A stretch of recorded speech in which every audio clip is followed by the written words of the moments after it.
the worries of this world.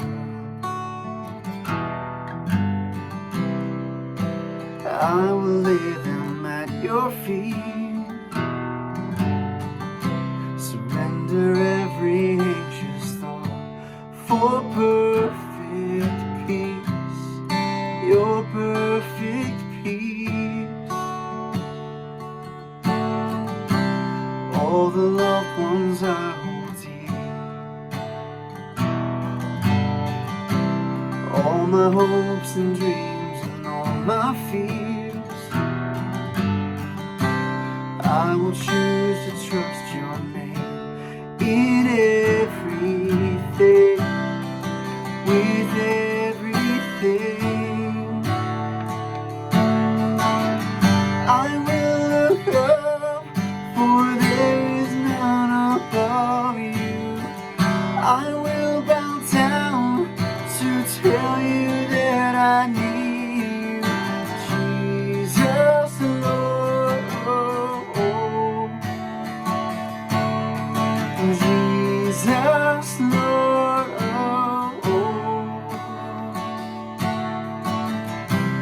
I will take you at your word,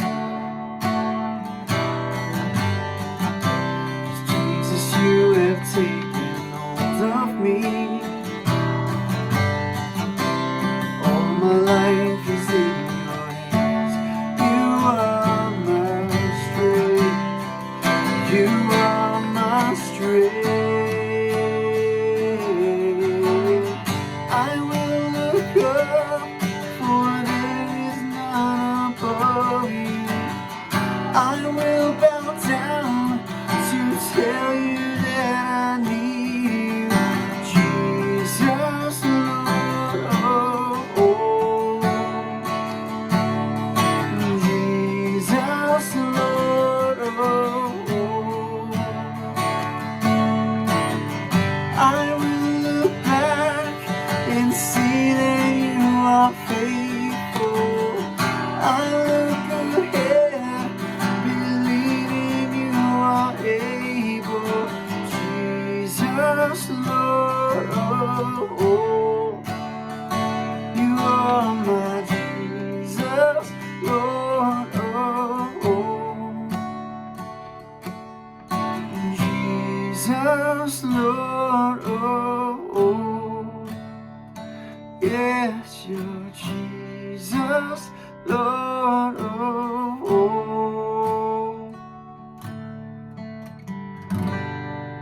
A verse of encouragement for you today is Galatians 4:9. Paul says, now that you know God, or rather that you are known by God. And this is this turn of phrase verse that doesn't really have to do everything with the rest of the chapter around it. But I caught that verse a couple weeks ago, and it's just taken over my attention. Think about this. God knows you and I. Like, we sing songs about that. God, you know us. You've seen me from the beginning of all time. You've knit me together. You know every word. You know every thought. And we have a good comprehension that God knows us because He's the creator. He made His creation. But what's incredible is that Paul flips on his head too and says, well, now that you know God, like, that's something that didn't have to happen. God didn't have to let us know Him. In fact, since He's so far removed from us, he could have chosen to be separate from us, but He didn't. He chose to know us and reveal Himself so that we could be known, or so that we could know our Creator. And think about this. Like, we've never seen God. We've never experienced a face-to-face conversation. You and I have never had a moment where we would say we know a person, we know God, and yet we know God. It reminds me, Rachel and I bought this house a couple years ago, and our house is a fun little house, and we went all Chip and Joanna on this thing right away. And so we started tearing cabinets off the wall, and we knew it had an original owner, and we didn't know anything about this person. But as we started tearing off these cabinets, we learned a lot about this person. I mean, these things were so well made. We learned later on that he was actually a woodworker, and he chose the right wood and made all the corners and edging, everything on these cabinets by hand, custom made them out in this woodshed. And for us, we had never met this owner, but we began to know him. And it's a little bit like how we are with God. God, in his creation he's made and the evidence he's left here, he invites us to know him. And the promise from Jeremiah 29:13 is that if we seek God, we will find him when we seek him with all of our hearts. Like, if we want to know God, he's revealed it to us in his word, his creation. If we want to know him and we seek him with all of our hearts today, guys, that's what's going to lead us to life change. Not just doing something else, but knowing more about our God who made it all. God, thank you.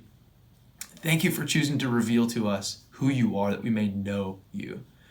What an incredible thought that we as mere humans could know a God, the God, the one true God, who leads us in all things. And so, God, thank you for choosing to reveal yourself to us today, just like you always have.